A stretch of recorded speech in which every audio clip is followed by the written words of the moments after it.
Welcome, everybody, to Crashout Comics, a true comic book podcast. This is a show where four very good friends get together, talk comics, and crash out. Now, as I've said before, we're very good friends, we all love each other, but we also are very passionate about our opinions, so we might get a little bit heated, we might get a little bit lovey-dovey. I'm Chris, otherwise known as Chris L., joined today by... I am David, the Omnibus God.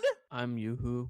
I'm DcentXP, also known as Brendan. And this is Crashout Comics. All right, I'm sorry. We got a lot of interesting topics to talk about today, guys. But as always, we're going to start it off.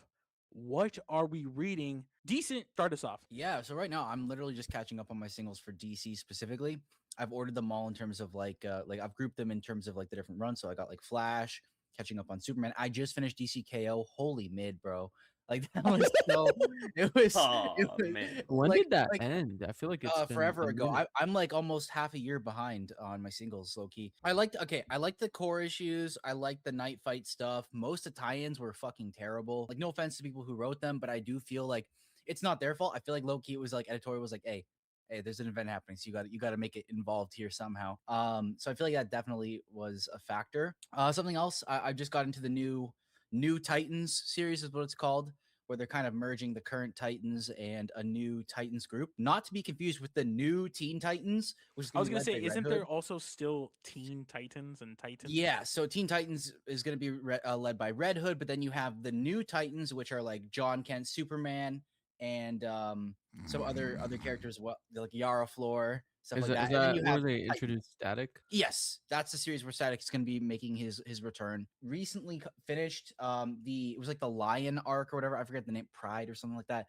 Detective Comics, Tom Taylor. That was actually pretty good. Unfortunately, Why do you sound surprised that Tom Taylor wrote a good comic? Well, it wasn't that I was surprised it was good. It was that I felt like for some of those issues before or leading up to that arc, because everything from that arc was really good, but I feel like some of the stuff was kind of like, what are we doing here? Like, he introduced a love interest. Like, I feel like Tom Taylor's one of his isms is just like adding in a random character as a love interest or like a random insert. Give me like another example. Tom Taylor Nightwing. Give me two Are other we okay with me examples. spoiling two other examples? I mean, I don't know, man. I mean, I think that happens in Deceased. They like fall, But I there's was a whole. about to say. Okay. Yeah, whatever. Deceased. And Anyways. there's probably also something from Injustice there too, if we're being honest. Gosh. All right. I also Yeah, read Tom Taylor loves taking pre-existing characters and making them fuck when they've never fucked before. Like, that's low key his bag. What? Who hasn't fucked before that he made? does it pretty good though. He does it pretty good, low key. He does it pretty good. Listen, He the does reason it I'm pretty pushing back so good. much is because I Dark swear Knights of I'm the Steel? only one on this pod that likes Tom Taylor. I like feel Tom Taylor. I Okay, don't here's the thing. dislike Tom Taylor. I pulled all of Tom Taylor's Nightwing in singles. Like, I thoroughly enjoyed that run. Tom read Taylor, his- top 15 writer of the modern age. Nah, because low key, if No. Tom Taylor didn't have Bruno Redondo, we wouldn't be talking about that run the same way. Well, okay, Bruno See, Redondo that's not definitely ridiculous carries to his say. weight, but like, here's the thing: is like that. You know, he was even an though artist before immediately- Taylor, right? And like, But he the actually thing- wrote with Taylor on What- Injustice too. What are you implying Or there? interesting that like they both just make each other work. Yeah, Like, I to think say- there are going to be Oh, you're duos that saying- Like, dude, are this like isn't a elevating Snyder each other. Capullo situation. You know what I'm saying? Yeah. You I've also read like his John Kent stuff. So he did like the Superman son of Kal-El. Like, he did like that That was run. so boring. Yeah, well, I don't know, man. Maybe you just You need read to... that? I've read the there's a hardcover and it's a John Kent story written by Tom Taylor where he goes to Oh. the Injustice universe and meets the Oh. Injustice version of Superman. You don't think that was That sounds interesting fire. at all?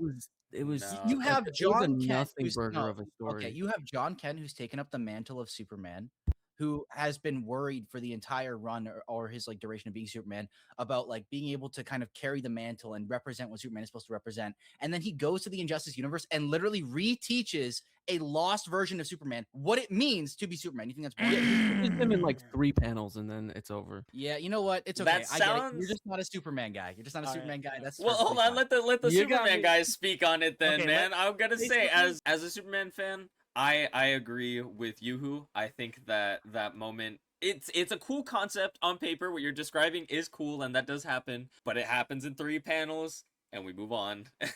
Well, you know what? He only had so many issues he could write. So Oh blame my editorial. fucking Blame God. editorial. Oh, okay, but Um, Tom Taylor's supposed to be this writer that's got all the pull. I didn't say Tom Taylor has all the pull. I'm saying I like Tom Taylor. I enjoy his works. I think We can they're good. we'll discuss Tom Taylor next time. Yeah. Yuhu, do you have a final thought? Let's do a final thought here. He's the Drake of comics. He makes comics that are safe. I Drake's- wanted to Drake's be still able to move freaking on, big. but I don't want to move on from that. But Yeah. He That's does it. diddle kids though. yeah, that's crazy Yeah, to see.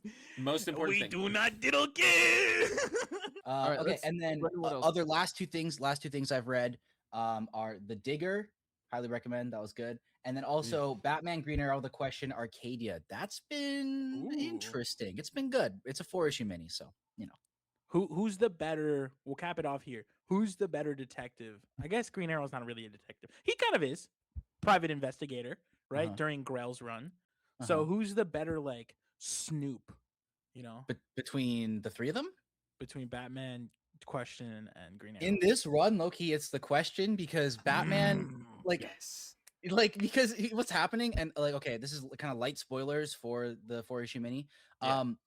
Basically there's like these people that are pretending to like run an organization, but like they're low-key kind of fucked up, and like there's a lot of like work labor laws being like violated, and like it's so obvious, but Batman refuses to be like, listen guys, I haven't seen any evidence, okay? So I'm now gonna stand Batman on this getting side. detective I'm gonna mogged. stay on Let's this side. go. I'm just on the side of the guys who are literally abusing their workers and then he sees so the workers try to shoot, or not the workers, the employers try to shoot the employees. He's like, all right, this is clearly Something's going wrong on. here.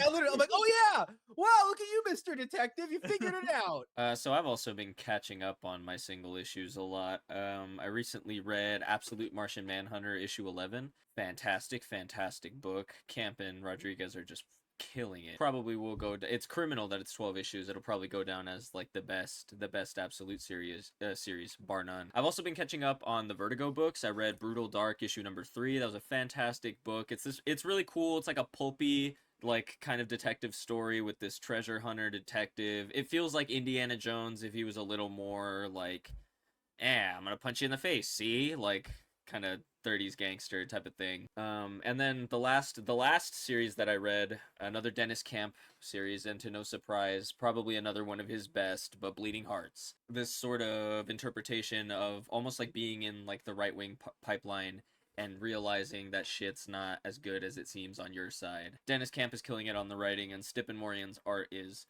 incredible. Didn't that artist reply to one of your stories, Yuhu, one time? He did. Yeah. Yeah, Nice. he worked with Dennis on 20th Century Men, Mhm. and that book is beautiful. I tagged him and Dennis Camp in a video, like just a little TikTok review of the book, and he like replied to it, and he was like, "Thank you so much for the kind words," but it got buried in my messages, so I never responded to him. And now he's the next big thing. And I fumbled. Dang.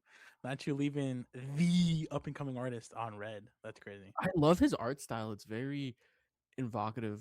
It feels like a Frank Miller piece a lot of the time, with how it's like blocky in see. like a John Romita Jr. way, but it has this like stylized kind of like look to it. Mhm. I don't know what you would use to describe a Frank Miller piece, but whatever it is Morian does, it makes me feel like this is like what Frank Miller used to be in his prime, and it's so cool. But so what I've been reading, I actually am fine. I think I'm back, boys. I think Omnibus God is back. I had a good reading month in June. Obviously, I read She-Hulk. Technically, the She-Hulk Omnibus, Rainbow Rowell, amazing read. Go check out that episode. I finished Brubaker Daredevil Omnibus Volume 1. So like the first 24 issues of his run. So far, I think he's Mogging Bendis. Maybe not Moggy. That's a little bit crazy to say. But I'm really enjoying this run. It feels like Bendis's run is already like this really, I mean, Daredevil in general is already this grounded, gritty character. And Bendis's run does that even more so. But then Brubaker's run is like, it's like gritty, and then you throw some dirt on it. Dude, Matt put out a really good video. This YouTuber Matt Oh, yeah, I talking saw. about the life of Ed Brubaker, and it's really interesting because Brubaker was very troubled as a kid. His mother was like a drug addict, and he had like a broken home. He was doing heroin when he was like a teenager. He What? like robbed a store, and like the only reason he didn't get arrested was because he couldn't get like spotted in a lineup. And it seems like a lot of Brubaker's past is linked to his association with degeneracy and crime and drugs and things like that. And when you look at his works, you can see Yeah. he's just trying to reflect those real life experiences. And I think that's why something like Brubaker's Daredevil is so good, because it feels like his other like creator owned works like Criminal, which is also so good. It feels real. And then Yeah. after watching that video, I'm like, the reason it feels real is because like Because he's lived it. Brubaker was kind of living that life a little bit, and it's just really cool. It was such a fantastic video. Definitely check it out. I think Brubaker, he's got him. He's making his way into my top 5 of all time. Because Criminal, what I've read, because I haven't read Deluxe Volume 3, which is like I think the last 3 like graphic novels. But the 2 deluxe volumes of Criminal that I've read, the 6 graphic novels, all my favorite comic books of all time. My favorite anything of all time, like my favorite entertainment. I could read Criminal and be fine for the rest of my life. I think it's the most entertaining and interesting just story that I've taken in. And so Brubaker is an absolute genius, and I'm really digging his Daredevil. I've read the Captain America Omnibus Volume 1 by him, and I loved that one too. But now I want to reread it and kind of just read all his Marvel stuff. His Marvel Zombies is really good too. Um, but so finish that. Caught up on some Spider-Man Joe Kelly. Read the first 2 volumes, so I'm like 12 issues in. It's all More like right. Joe Smelly. Joe Schmelly. I don't know. I don't know if he smells bad or good, Oh. but it's solid. The first volume I really enjoyed. Honestly, Pepe Larraz in the beginning is carrying him on Spider Man. Oh my god! But you got Hobgoblin. He's doing some weird stuff with poisoning soda. I, I enjoyed it. A little bit more background into Peter's character and like his childhood. It is whatever. Hellgate. I'm not gonna lie, snooze fest. But I'll leave it at that. Boring. And then I read Todd McFarlane's Spider-Man, Adjectiveless Spider-Man, the highest selling Spider-Man comic book of all time. 2.5 million copies sold with Spider-Man issue number 1, that iconic cover. It's ass. That comic is ass. I'm actually gonna make a whole video about it. Why Todd McFarlane as a Spider-Man writer is no bueno. And look, this might be a hot take. This is just what I feel. His art in this one is not as good as his art when he was with David No, Michelini. no, no, no, no, no, no, no. Listen, Oh, the I lizard? understand The lizard? Are you his kidding the me? lizard is cool, dude. But we got the lizard in Michelini's run, and I think it's here's the thing. McFarlane purposefully did this. McFarlane was trying to be really experimental with his time on Spider-Man. So much so that like he took like very early on, McFarlane took over inking for himself. He liked inking himself. So he did that early on in the Michelini run. And that's great. When McFarlane inks himself, it definitely is a lot better. But in the adjectiveless Spider-Man run, he wanted to get so experimental that he started coloring. And like, what is it? I think it's issue 4 of Spider-Man or somewhere around that area. Is one of the most like dumb colored comics I've ever read. It felt like a kid just took a crayon box and just like started like matching colors. But it's very experimental, like from what he said and like the different things that he tried. But like it's not his best work. I don't think it for Spider-Man. It's not his best work. It gives us some of the best Spider-Man pieces, like that issue number 1 first spread page Torment, where he's over the skyline, rise above it all. One of the most iconic images for Spider-Man, definitely for McFarlane. But then you get into the rest of the book, and it's just like he's doing too much. It's like too rough. It's too he's extra bold with it because he's trying to make a grittier, darker run, and it just similar to his writing, it feels like he's trying too hard, and it just doesn't hit. I have been reading Saga. I'm now fully caught up and on issue 72 of Saga, which is the most recent issue of Saga. We have no clue when issue 73 is coming out, but Brian K. Vaughan and Fiona Staples tend to take breaks in between Saga. Like there was a break that lasted for like 3 years. Issue 72 ends on a pretty nice cliffhanger, and I'm just like, I need to know what happens to these characters. I've I got a don't know. question then. I don't know when I'm gonna know when these characters' journeys continue, but I've loved Saga. I think it is a incredibly captivating story. I think the world is unlike anything I've ever read. I'm a sucker for a good sci-fi story with a in-depth world, and Brian K. Vaughan builds a world that immediately feels contextualized and rationalized, and everyone has their own motivations. It really lives up to the hype. I think a lot of people say Saga is like a must read, one of the best comics of all time. Can you call it the best comic of all time if it's not finished? I don't know, but Ooh. it's one of the best comics I've read this year, and I cannot wait for more. So that's the first thing I've read. Real quick, before you go into your I next feel like book, I know David's question. I think I'm on a wavelength with you. Go ahead. okay, if before you go into the next book, I'm curious. You read this in collected edition, 4 deluxes. You're a collected edition guy mainly. Like you don't read singles. You don't even have a pull list. Is Saga good enough that when issue 73 comes out, Yuhoo, are you gonna go to the LCS and pick it up? I knew it. I knew it. No. Then it's not the greatest comic of all my time. Then it's not the God. greatest comic of all Glaze time. Game's the gone. story and then be like, it's Game's not worth gone. reading as soon as I can. Oh Low my I key. God. I just do it off principle though, because I know if I start, I'll never stop. You know. No. Okay, Nah, Batman. no, Okay, I'm sorry. Batman. Yeah, no, and that shit that does not check out. I'm sorry. All right, That's how it happens. That's how it's like. If you say, "Oh, I gotta get this one issue because I love this series," then what happens when you read the next series? No, That because you love? I bought And the I next bought series that you love. That's not true because I bought issue number 1 of Matt Fraction's We're Batman different run. people, David. We're different people. Oh, well, you're saying and you're speaking as if it's for everyone. I'm Speaking saying that for me. For me, You didn't say personally. that though. The next book I read was the X-Men: Fall of the Mutants series.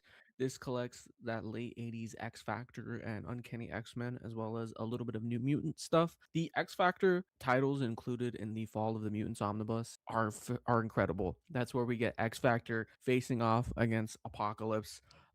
We get to see Angel become a horseman of the apocalypse. That's a huge thing. Scott and Jean are working through their stuff, right? They don't know what's going on. He just left his wife and now he's with Jean. He's kissing on her and she's like, "Why are you so weird, man?" And he's like, "I don't know. I gotta find my wife." We don't know where his wife is though.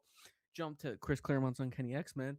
She's with the X-Men. Madeline Pryor's hanging out with the X-Men. They're doing some goofy stuff. There's like this weird a guy who's like tearing a hole in the fabric of reality or whatever, so they gotta stop him.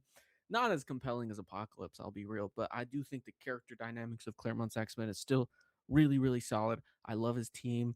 I think the action is fun. I think the X Factor action is more fun, and I think the X Factor character dynamics are also more entertaining. So I'm not gonna stop reading Claremont's X-Men, but I am getting to the point where I want to read X Factor more than X-Men after every issue. I just care. I think the Simonsons are really on point with that series, and I think Claremont, he just loves to yap about stuff, man. And sometimes it's good, and sometimes it's just not for me. And the final, I mean, obviously, I read She-Hulk. We all read She-Hulk. We all read The Digger. The final series I read was a New 52 series. I wanted to check this out because I've never heard of it before, and I read about 15 issues of it. It is who's the creative team on this book? It is The Flash by Brian Buccellato and Francis Manapul. I read 15 issues of that, and I gotta say, I DNF'd it. Damn. Oh no, I dude. couldn't finish it. It just, I wanted to love it. I walked into this book and I really wanted to love it. And I wanted to surprise Brendan. And I wanted to tell him, "Brendan, I read New 52 Flash and I get it. I see what you see. I know what you know. I get why you love this character." And there's really good moments in there. I think first of all, the art is fantastic. I think the action is really fun. And I think the character beats, when they really tap into them, can feel impactful. My favorite issue was the 0 year issue where we learn more about Barry's backstory. I thought that was beautiful. The parallels between his father and him, and the whole fabric of the multiverse and stuff like that. Really good. I just don't think New 52 Flash had the pizzazz I wanted it to have. And I haven't read a lot of New 52 books, but the New 52 books that I've read feel distinct. They feel like they're starting fresh and they're established as this new, unique thing. New 52 Flash doesn't have the same pizzazz that Action Comics issue number 1 has. I was talking to Chris about this. Morrison's Action Comics, while I have my issues with that, the beginning of that run is so like reinvigorating. It feels like the beginning of like the PS4 Spider-Man game, right? Like a back to basics approach to this hero. And you read that first issue of Morrison's new Action Comics and you're just like, yes. New 52 Batman, same thing, right? It's so invigorating. It's so exciting. New 52 Flash, it just felt like, I don't know. It just didn't hit me in the way that a lot of these other New 52 titles do. My other issue with this title was that, like, there's a whole plot machination in which Barry Allen is no longer in the picture. And I think because of that, it's only really about the Flash for a significant portion of the run. And I just didn't like, I want character work. If I'm going to read a story about a superhero, show me who this hero is. And I feel like he's just constantly running around fighting bad guys. He's like, okay, let me fight Gorilla Grodd. Let me fight, this league of superheroes who teamed up against me. Let me fight Gorilla Grodd again. Let me fight Captain Cold again. And it's like, let's stop and breathe. Let me learn who you are. I've never read a Flash comic before. The point of the New 52 is to introduce me to this character. And the most I got to know about this character was the 0-year issue. And that's what I want, more of that. But it's just action, action, action. The villains are kind of cool, but even they feel a little shallow, right? Like Gorilla Grodd is just goofy, in my opinion. I didn't care about the first arc. I thought the first arc was like really weak. The only villain I thought is actually has the capability to be interesting is Captain Cold. And then he runs off and joins this like team of bad guys, and then all of a sudden he's just like a goon. You know what I mean? Team of Like, bad guys. Holy shit. like I wanted to love this run, but I after every issue, I just like I felt more and more demotivated, and I had to put it down. I couldn't finish it before the episode, and I didn't want to force myself to finish something if I like didn't feel strongly about it. So I'm sorry, Brendan, but I really did try, and I didn't want to break your heart. But New 52 Flash, it's mid. It's mid. Damn, Fuck, dude. Yo, holy. Brennan, I need you to walk us through your thoughts because I feel like you kind of caught on a second there when Yuhoo was like, read a New 52 book, 15 issues. I could I see knew it in your immediately. face. I knew immediately because basically, for those who aren't as tapped in, we have a Discord. We chat, we talk off the pod, of course. And you who had kind of hinted at, like, I got a little something for you that's gonna get you excited. And I was thinking, I'm like, what is that? Like, is he reading Flash? And as soon as he started talking about New 52, and I was like, no way. Like, is that what it is? Yeah, I did catch on. As soon as he said DNF, bro, my heart broke, shattered to pieces. So I'll say this. You want me to kind of walk through my thoughts? I'll do this. I'm very sad that you DNF the book. I feel like, I mean, I don't know about you, but like, I didn't DNF JLA by Morrison. Like, shit, that shit was boring as fuck. But I'm dedicated. I'm dedicated to the craft. But it's, you know what, I appreciate the fact that you even took the opportunity to check it out. It's not for everyone. That's totally understandable. There are plenty of Flash fans who love the Flash who do not enjoy that run. For me, it was just maybe it's just because it was my first experience like reading comics and my first Flash run. I enjoyed a lot. I think there's definitely better if you're looking for character work. There's definitely better stories out there for the Flash that you can read. One of which I recently did a YouTube video on. You can check it out. William Meslowe's run, also Wade's run as well. I appreciate that you at least checked it out, gave it a try, because We for the longest predicted that you would time- say that too. for the longest time, it was like getting anyone to read a Flash comic in this group was like, I don't know, pulling. Well, Brendan, pulling we have a teeth. double surprise for you because I've been reading Silver Age. No, I'm just kidding. I Oh haven't my been reading any God. Flash. Excited. No, I'm sorry. I do want to talk a little bit more about this. Brendan said he was upset that I DNF'd this book, and he kept reading Justice League by Grant Morrison, which was a book that he doesn't like, but he kept reading it anyway. Part of me feels bad for DNFing the Flash, but ultimately, I couldn't finish this book because I just wasn't enjoying myself. And I think as somebody who reads a lot of comics, you have to draw the line somewhere, right? And I think that's different for all of us. For me, if I read a book and a couple issues go by and I think it's mid, and then it just stays mid and I just can't enjoy myself, and after each issue I feel like it's homework, I can't keep reading, man. There's other things I want to get to. And so that's what ultimately motivated me to do like DNF Flash. For those who don't know, DNF means did not finish. How do you guys approach it? Obviously we all have our different ways, but when you're reading a story, at what point do you think to yourself, I have to stop? Like, I can't keep reading this. I'm done. And I know Brendan and Chris also pull single issues, so I think it's kind of different. But how do you guys know when it's time to cut something from your pull list? So it kind of comes down to a lot of different factors, right? One, I don't let the art affect it at all. I've never read a comic and thought, wow, the art in this is so bad, I need to drop it. I think most artists deserve a fair shot. And I've never seen a comic where the art is actually so offensive that I need to put it down. It usually comes down to the writing. And with single issues lately, I have two principles. Either if it's boring or if it's going to be collected in an omni that I really want soon. Like for Superman, there were a few titles that were going on at the moment because of the Summer of Superman that's been going since this past year, like PKJ wrote Buccellato. I dropped that book because there's a volume 1 of PKJ's omnibus, and that means that there will be a volume 2, and it'll probably be in there because it continues on from his storyline.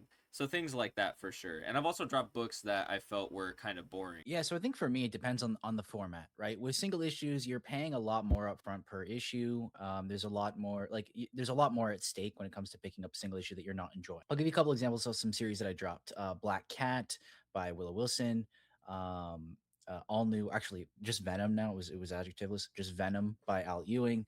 Like series like that. The first thing that comes to mind is just like nothing's happening. You know what I mean? Like, there are stories where it's like nothing is happening to progress an overarching story, but it's still good, and I enjoy that.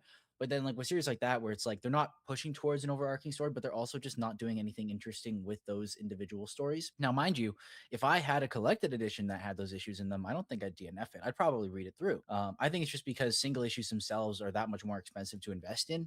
I'm a lot more picky, choosy with what I read. When it comes to my collected editions, I don't think I've ever DNF'd a book. I'll put books on pause, but I'll always come back to them as soon as I'm like, I don't know what to read. Okay, I'll just read the thing I haven't finished yet. And like there are definitely some stories where it's like it's hard to get through. I'm kind of similar in that sense, except for I feel like I can strongly say I do not DNF books. I don't DNF any. Like I'm not a single issue reader. For me in my brain, for something to work, for it to work for me, it has to be something like a volume. I want to be able to mark down I read a volume of either an omnibus or a trade paperback, if that makes sense. I don't really like rating single issues or just marking down that I read a single issue, even though technically I did. So because of that, for me, I have to power through because depending on what kind of series it is, I'm either, it might turn around and it might be like Scott Snyder's Batman, and it's like, okay, I'm completely invested now. Or it could be like, no, yeah, this is confirmation that this is really bad. Like, I think if you're gonna have an opinion on a book fully, and I don't want to be that guy that's like, you can't have an opinion on a book that you DNF'd. You can, because you DNF'd it. Like, to you, in your opinion, the book was somewhat intolerable to the point of not wanting to finish it. And that's an opinion the same as someone being like, yeah, no, the whole book sucks and I've read it all, right?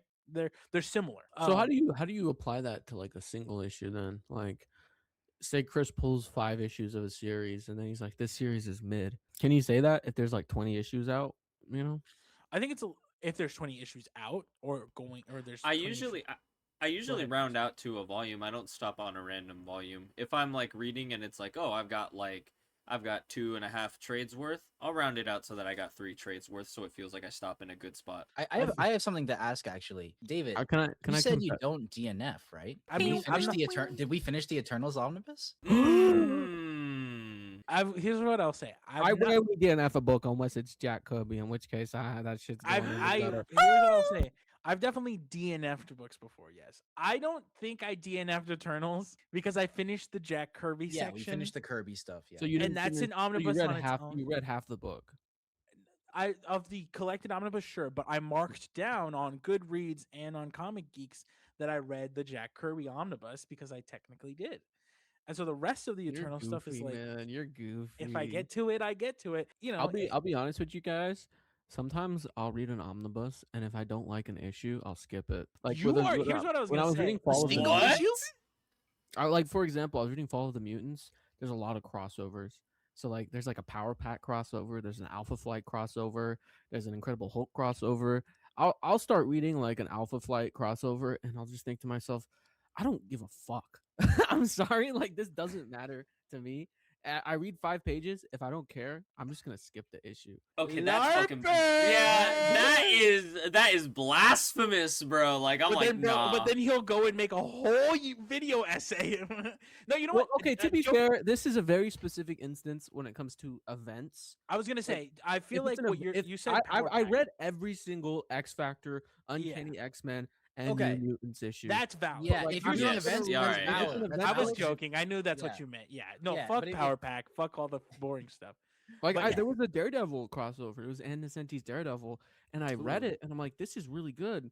and I didn't finish it because I was like, I'm gonna read her Daredevil eventually. Honestly, I would just rather read this issue in the context of her full run rather than in the context of the X-Men event. That's valid. Okay, That's that makes valid. sense. You know what? That makes a lot more I like sense to that. me because, like, there are people who will read a comic book event, but they won't pull all the tie-ins. But right? hold They'll on, skip let's not those. get Yuhoo off Yeah, the I do hook that. because he's also. I was gonna say this in the beginning. He is the DNF king. That's This not dude. true. Yes, it is, dude. You read You read 5 issues of Matt Fraction's Hawkeye. Traded the Omni away. Read 10 issues of Dan Slott's Silver Surfer. Gave the Omni away. Did you Wow. finish Rick Remender's X Force?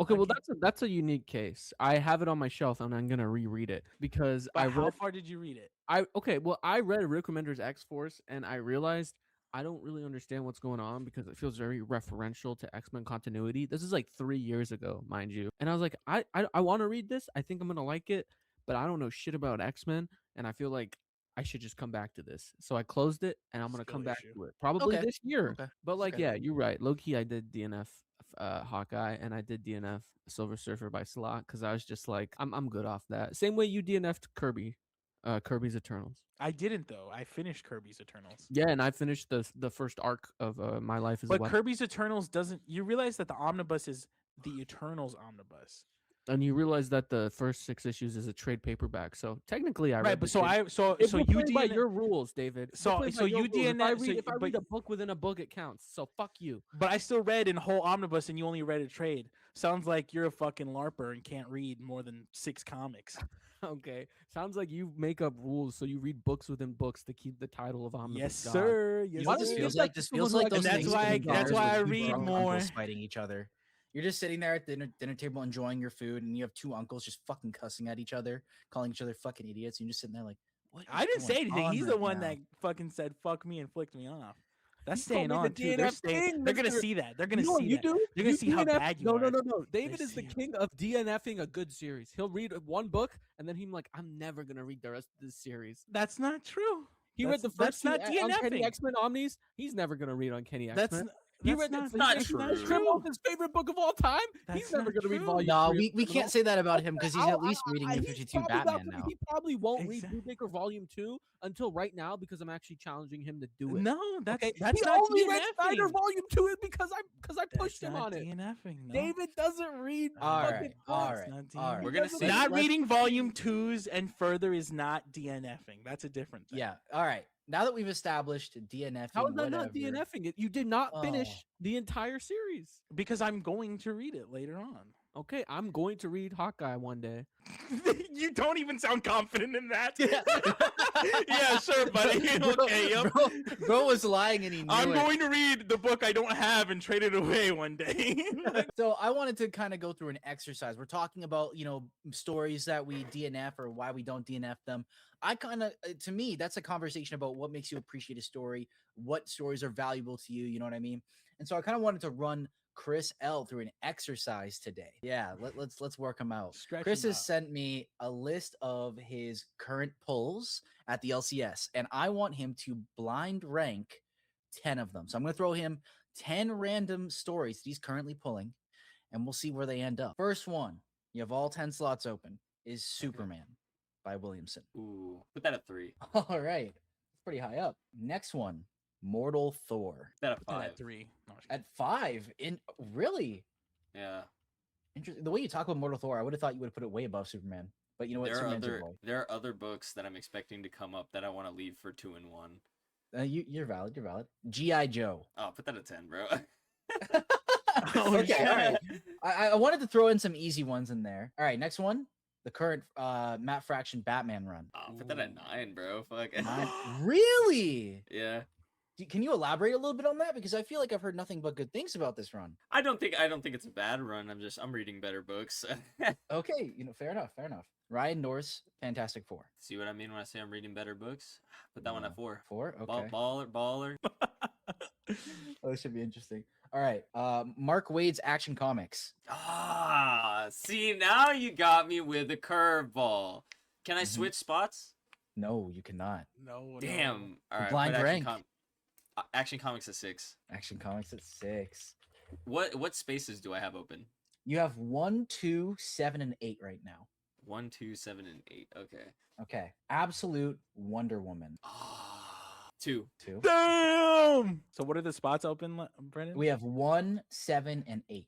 Okay. Captain America. 8. That's a good Feeling you book. like A good book that's been changed. It would have been a better book, but I could tell that if Armageddon wasn't like thrown in Zdarsky's face, what would have come out would have been better. Yeah, we got the Was it thrown in his authors- face? Because he's the one leading that event. There's concept sketches from before the event started, because the book was going to be about, I don't want to like get off topic, but the book was going to be about other captains of like Captain France and like Captain Mexico and shit like that. But we Mhm. dropped all of that completely for the Armageddon stuff. Damn.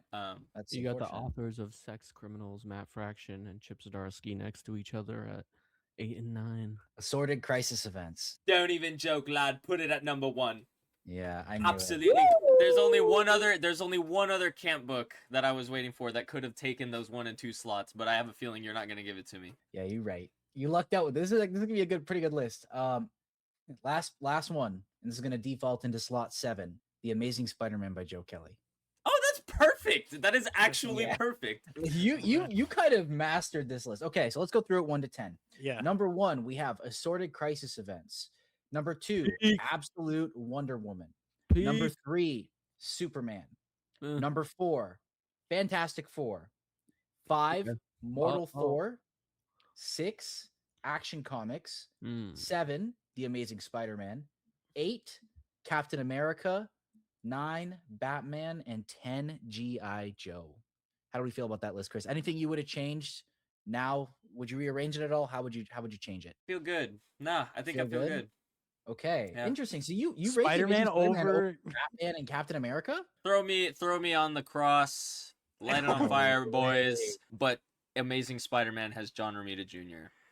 Oh, thank you, Chris, for participating. I really appreciate it. Honestly, this worked out really well for you. I was kind of hoping you would throw away like your top 3 spots so I could or like throw away like your bottom spot so I could give you like the Amazing Spider-Man or G.I. Joe and just have it at like number 1, but you played this really well. So good job. And this is proof in the pudding, guys. Chris L has a pretty solid pull list. Like a lot of these series are genuinely fantastic. So Brendan had a really fun game there, and I kind of want to do, I guess, a game you could call it. I've seen this thing online where it's like recommending 3 different comic books, like at 3 different levels or something. I don't know. I think we could do something a little bit more interesting with that, though. So we are each going to take our favorite characters, and we're going to name we're going to recommend. So these are books that we recommend that we think you should read if you've never read them before. And so we're going to recommend one popular book, so like a book that you've definitely heard of when it comes to this character, and we're basically confirming the hype. We're telling you to believe the hype and that it's validated. Then we're going to do kind of a low-key, underappreciated book. Not necessarily a book that's like popular, but it's also not like a hidden gem or anything. And then we're going to recommend a hidden gem, a book that definitely we think more people should read and talk about. Starting off, Yuhoo, why don't you tell us your character and tell us the 3 books in those categories? Okay, so my favorite character in fiction is without a doubt Superman. So for the properly rated book, I'm gonna go All-Star Superman.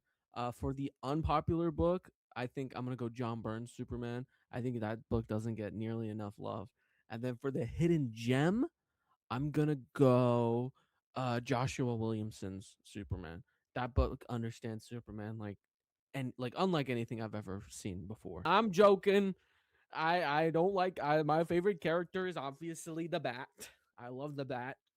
The way you said that actually sounded like the Joker. The Bat. The Bat.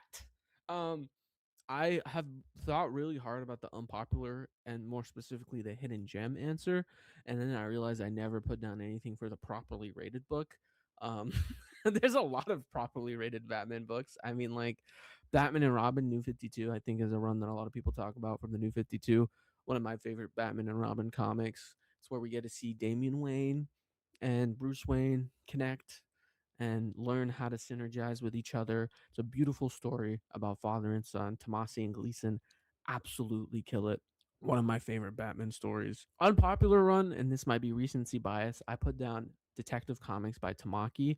I think this is a book that's getting its Ooh. flowers right now because it was released in the omnibus format, so a lot more people are talking about it.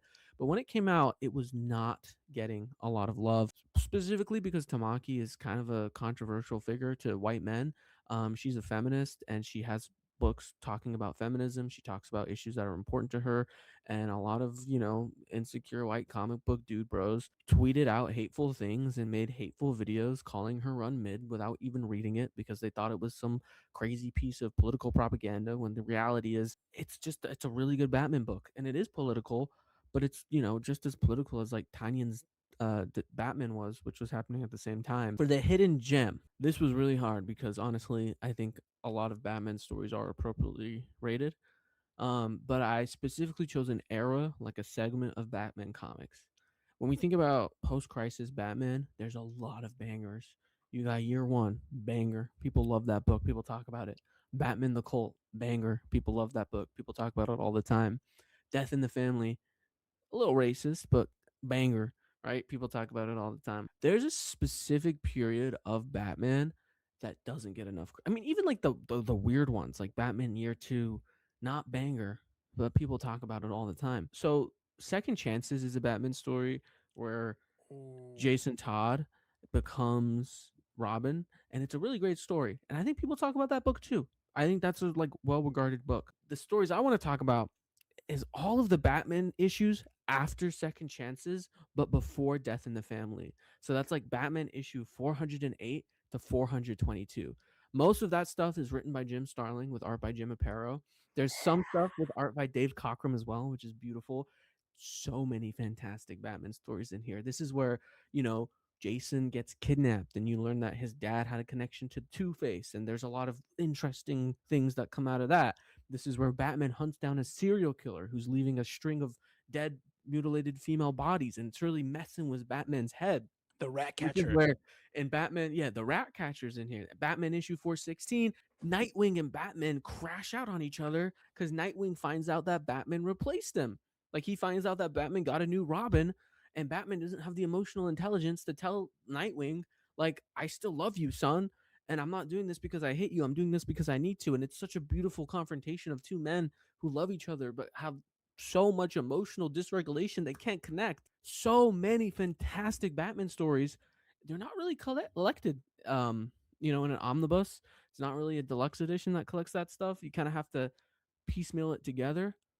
Hidden gem, in my opinion. Cooked. Got to follow up Batman with his best friend. So we got Superman. Superman is a character who is kind of hard to pick good stories. They don't make graphic novels for Superman. His best stories happen in his runs. I'm But sorry. for- I just have to point out you deadass just said Superman's a hard character to pick good stories. Is that because they Well, don't I think- exist? we talked about it, David. It was like the thing we talked about. Me and Omnibus God talked about this off pod, but Spider-Man and Superman are kind of in a similar situation where their best stories come from or they don't come from graphic novels. They come from their stories actually inside of their runs. So the best stories of Amazing Spider-Man are in Amazing Spider-Man. It's not a trade paperback called something else, unless you count some like Kraven's Last Hunt. And it's kind of a similar thing for Superman, with one exception. For the popular story I picked, obviously, All-Star Superman. I think it's a fantastic introduction to the character. I previously didn't have these ideas, but after a recent reread, I have kind of changed my tune on this. And I think it has to do with the way it presents his world to you. It doesn't show you every single little thing, but it touches on a lot of small stuff in a way that if you've never experienced a Superman story, you'll definitely see it and think, I have to know about that. That sounds hella interesting. And it'll make you want to go and read other stories. And it's just a really nice tale about what it means for the strongest man who ever lived to die, basically. Absolute bang. For an underappreciated story, I'll have to pick one of the few Superman stories that has been collected in a graphic novel, as we said, but was actually printed in the pages of Action Comics. That's Superman Brainiac, written by Jeff Johns, drawn by Gary Frank. That's a book that I think is a little underappreciated. It's the post Infinite Crisis reintroduction of Brainiac. If you read Superman, you know that in the 90s they introduced Brainiac, and he's like he's a circus performer who thinks he's Brainiac. It's a whole thing. It's not very good. And so Jeff Johns in the 2000s just decided to bring Brainiac back for real in this really bombastic cinematic comic.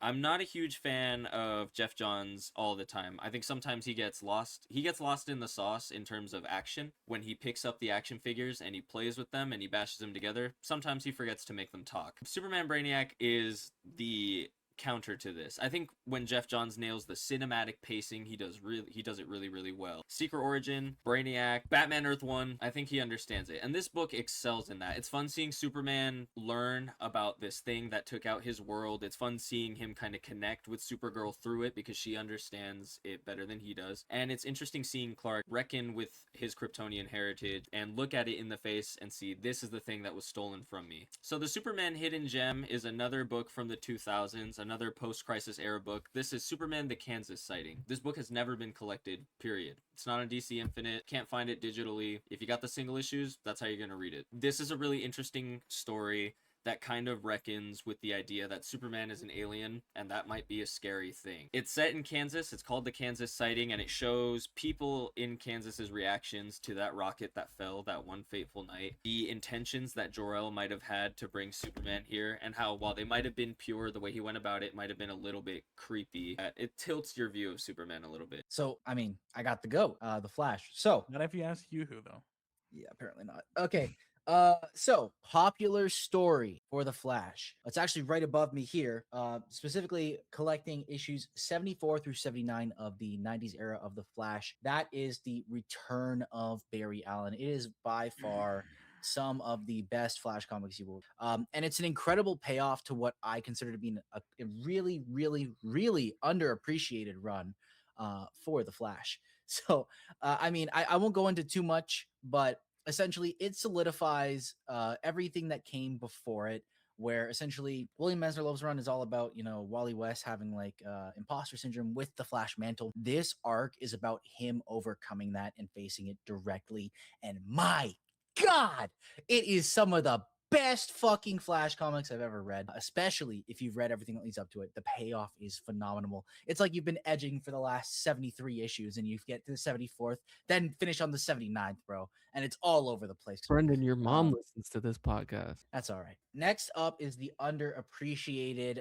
story for the Flash. I kept it really simple with this. I actually stuck it to one issue, but if I really wanted to, I could just say the entire William Eisner Loeb's run. I'm gonna be honest with you. The fact that it's not collected in full, kind of ridiculous. But one story that really sticks out to me is issue 31, titled The Comfort of a Stranger. This is an issue that, in my opinion, builds on the relationship between Wally and Linda. It touches on some really interesting topics. It forces Wally to kind of come to terms with like the issues surrounding like homelessness. And it also, I think it opens a really interesting dialogue as well. And it forms a friendship that I think is just phenomenal. It's a friendship between Wally West, the Flash, and the Pied Piper. For the Hidden Gem, the I don't know what the term is in French, something about crop and creme or some shit. The creme de la creme. Yeah, there you go. Secret Origins Annual number 2. It's not even a Flash comic. It's a separate issue, but it's written by William Eisner Loebs, and it features Wally West talking to his therapist. That's it. You hear that and you think, okay, who cares? What's important about this? Basically, when I talk about the payoff that comes with the big nut busting moment that happens with the Flash and the return of Barry Allen, all of that really couldn't exist if this annual didn't come out. And maybe that's a little dramatic, but this issue is basically Wally kind of talking to his therapist, walking through how he became Kid Flash, how he became the Flash. And it's the moment where he's told, like, hey, dude, you have some serious imposter syndrome issues. Like, you are holding yourself back mentally, and that is why you are struggling so much.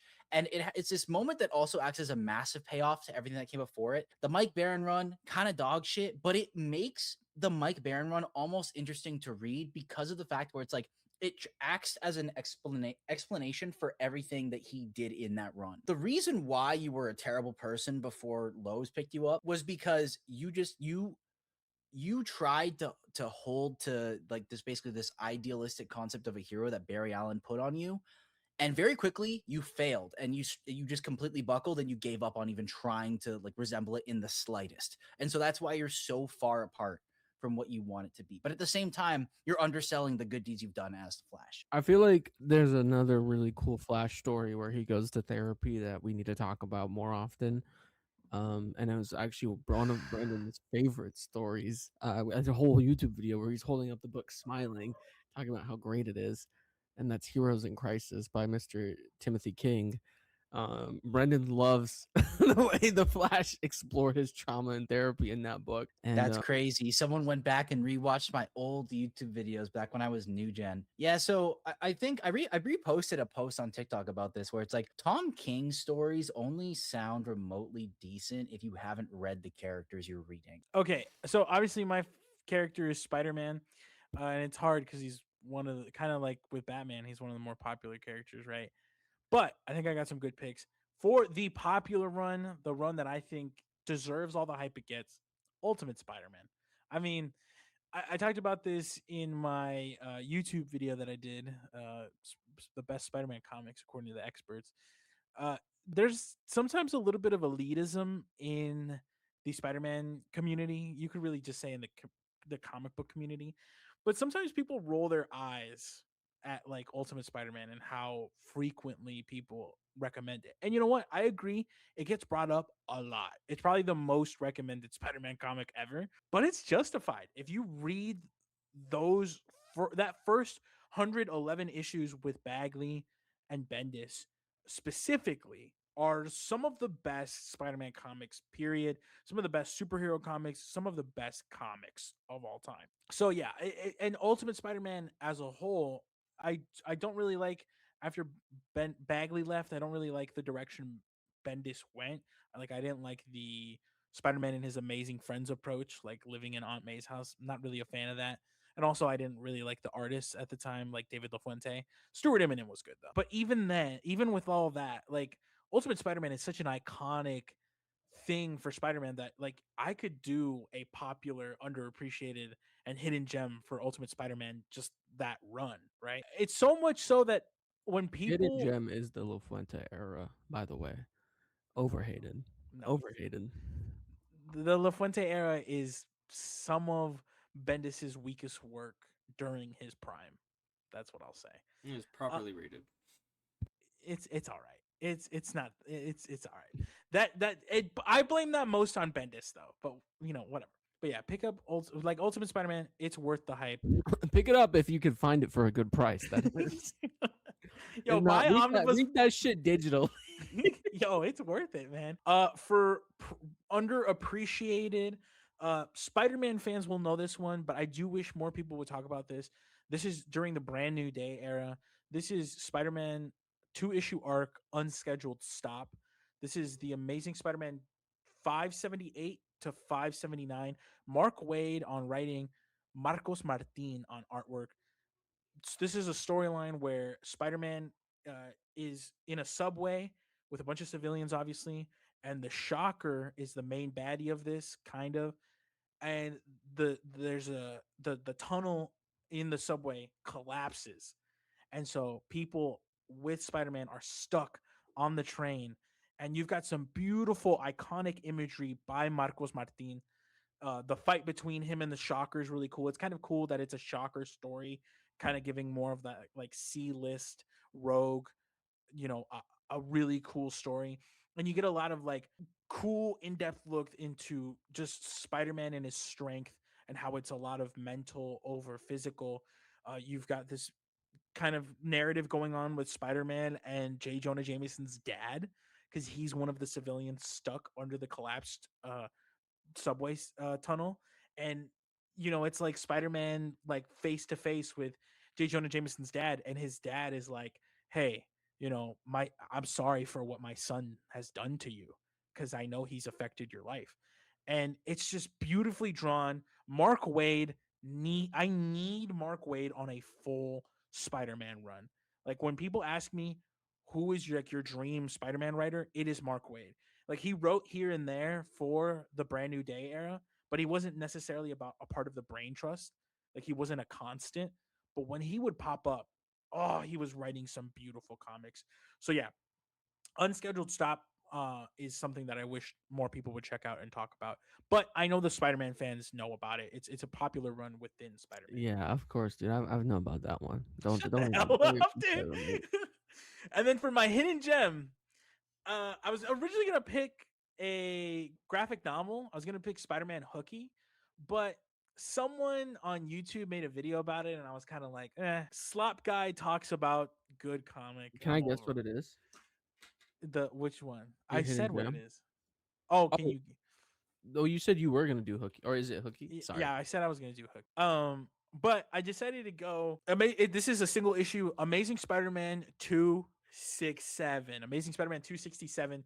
This is When Cometh the Commuter. It's just a funny, like really episode. It's like episode of Spider-Man, written by Peter David, drawn by Bob McLeod. It's a story of Spider-Man chasing a armed robber all the way to the suburbs, and obviously it's Spider-Man in the suburbs. So like it's just kind of funny because he's like trying to find this guy who he put a spider tracker on because the guy got away. And like Peter David does some like really funny stuff where like Spider-Man's like, okay, I'm gonna find him tomorrow, and he's like laying in bed, and he's like, this is when Do he's they not do with the homecoming joke where he tries to swing in the suburbs? yeah, it's kind yeah. So it's like that. Like Spider-Man breaks a tree because like he has nothing to swing on, and like he's being yelled at by like everybody because he's like just making a total fool of himself in the suburbs, trying to find this guy who's an armed robber and steals from like a fashion shop, but then goes back home and has like a wife and kids and like is like living the life. Peter David does like this funny thing where he like parallels both of them, and like Peter's sleeping alone in his messed up, apartment, and he's like can't sleep and he's tossing and turning. And then the other guy, the armed robber, is like sleeping with his wife and they're cuddling and he's having a good night. And it's a funny book. Peter David does a really good job with like comedy and like kind of just slapstick stuff. And this issue, it's just fun. It kind of like reminds you of like Spider-Man and like the quippy kind of character he is, and like the fun character he can be. And so it's just taking him and putting him in a different element, but like keeping it funny and like charming to the Spider-Man character. When did that come out? That was like in the 80s. It was in the 80s, like mid Oh 80s. wow. Yeah. Dang, I honestly this whole time I thought you were describing like a Brand New Day era story because No. it sounds like it would be something like that. No, it's in the 80s and it's by Peter David, and it reads really smooth because again, Peter David does really good with like comedy. So he was just trying to tell a funny story. So there's not really a lot of dialogue even for an 80s comic. Like there's a lot of like just silent right? Panels where like just this, the funny stuff is happening. Again, it's like really slapstick. I want to acknowledge something on this podcast that we do need to work on, and I tried to bring it up to the guys and they got very defensive, and so I want to bring it up to the audience, and I need you guys to let us know down below in the comments if you think this is an issue. But I was editing some of the TikToks. I edit the TikToks. David edits the long form videos. And when I was editing a TikTok, I'm trying to find clips. I randomly scroll on the timeline. I land on Chris talking. There's a 50% chance he's going to be talking about Superman. Scroll on the timeline. I land on David talking. 50% chance he's going to be talking about Spider-Man. Scroll on the timeline. Land on me. 50% chance I'm going to be talking about Batman. We have a problem where we only talk about the same three fucking Notice guys. how he didn't mention me? You are the biggest culprit. Brendan's actually chill because no one lets him talk about the mid. Okay, as soon as he opens his mouth, we just keep it pushing. So he's forced to talk about what we want to talk about. But do you guys think it's do you think as a loyal viewer, do you get tired on the bonus episodes when we just end up talking about Batman, Spider-Man, Superman again? Because that's what we did this episode too. Well, it's just like my defense to that is like, what else are we going to talk about? Characters we don't know. You want us to LARP? Yeah, you want us to like. That's your bag. Like you like getting the opinions. escape pod made it by LARPing, right? Why can't I see your point where it's like bringing it up when it's like not being like that's just not the topic we're talking about. But yeah, I guess let us know if you guys feel like we need to stop talking about our favorite characters so much. But we don't know what the hell happened to Chris L. He kind of just disappeared. But Phantom Zone again. that about does it for us here at Crashout I think Comics. he fell into the toilet. Thanks so That's what we much, call the Phantom everybody, Zone. for joining. The Phantom Flush. But that about does it for this episode. Bye.